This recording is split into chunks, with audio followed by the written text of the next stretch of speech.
I occasionally think how quickly our differences worldwide would vanish if we were facing an alien threat from outside this world. And yet, I ask you, is not an alien force already among us?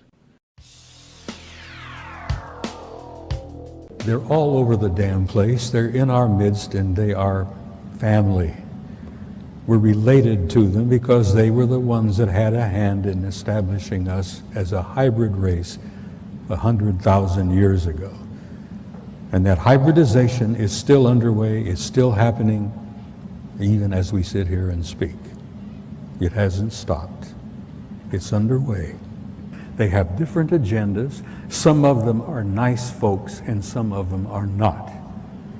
As I said, they have different agendas, but they're all around.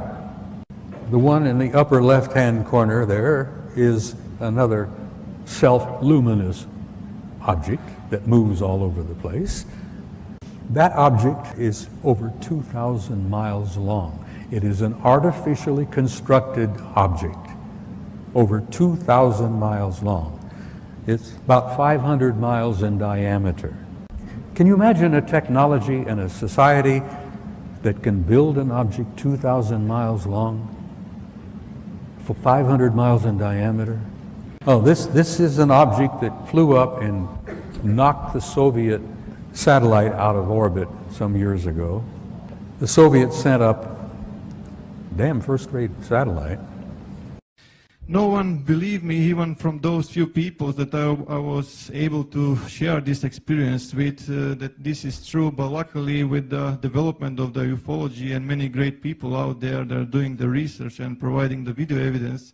So as you can see, this is on infrared. That is why his black and white is from STS-63, and they are trying to locate the Mir space station. They cannot locate the Mir space station because more than 100 objects are appearing and disappearing from the radar. Those are the same type of craft that I observed on the asteroid belt between Mars and Jupiter. And those are those balls of light that I was observing in those times, as you can see clearly, creating intelligent formation. And they wanted to take pictures of one of the moons. They wanted to take pictures of Phobos, one of the two moons of Mars. And while they were taking pictures, this object comes up from the surface of Mars, bumps the Soviet Phobos satellite, knocks it out of orbit, and it crashes. Next picture, please. What you see there is a picture of Phobos, the moon, and I mean artificial moon of Mars, and below it you see an object that the Soviets said measured roughly 15 kilometers in length. An artificial object near Phobos, the moon, 15 kilometers in length. Next picture, please. That's the moon, 12 miles in diameter. The Soviets planned to land on it. Well, someone else said, no, you're not going to do that. But that is a picture of Phobos, which they've all concluded is an artificial satellite. This photograph was taken by your own NASA Apollo 13 guys on their trip to the moon. It didn't work out too well. And many of you may have heard rumors about the story, but Apollo 13 had a small nuclear device aboard. And they had been told by the guys that ran NASA that they were going to land on the surface, going to place this small nuclear device. And then when they all left and came back aboard and came back, they were going to detonate it and study the reverberations of this nuclear device, study the seismology of the moon, because they've been convinced for some years that the moon is basically hollow. It appears to be somewhat of an artificial satellite.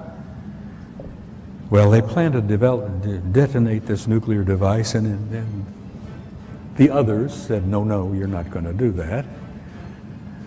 We'll get back to that picture again, please. All right. The object you see there in the middle, over 2,000 miles long. It's an artificial, I assume metallic, object, probably crammed with guys. And that object followed our Apollo 13 all the way to the moon, around and back. Now, whether they were trying to make sure the Apollo 13 guys got home safely or what, whether they were the ones responsible for Apollo 13's little accident, which kept them from landing on the moon and placing that nuclear device, who knows? We may find out someday. But here you have an artificial object in orbit. Now, I've spent some time aboard aircraft carriers with my kid. We have carriers with 5,000 men in the crew, 1,000 feet long, 150 aircraft. You know, there's snack bars, dining rooms, accommodations, this and that. Can you imagine the accommodations on an object over 2,000 miles long? Next slide, it's the second photograph. Same objects, but a second photo in the sequence. That's the big mother, and I use that, no pun intended. There are other objects out there. There's a disc-shaped object, and then there's the other object. Then above it is the moon out there. But there's that one big object out there. I'm sure they got a crew of hundreds, maybe a couple of thousand. The ones I refer to as the others. I hate the term alien. I hate the term UFO. There are no UFOs. We've known what they are for years and years and years. Some of them are ours, some of them are theirs. There's no unidentified flying objects out there. They're all identified. I've tried to impress upon you the seriousness of it, the seriousness of the cover-up and the lies they've been telling you, the importance of why you need to know as much as you can know. And you need to be presented with the material, because damn it, you all deserve the truth. You have a right to know, and you have a need to know, because you are the people that this whole damn thing is all about.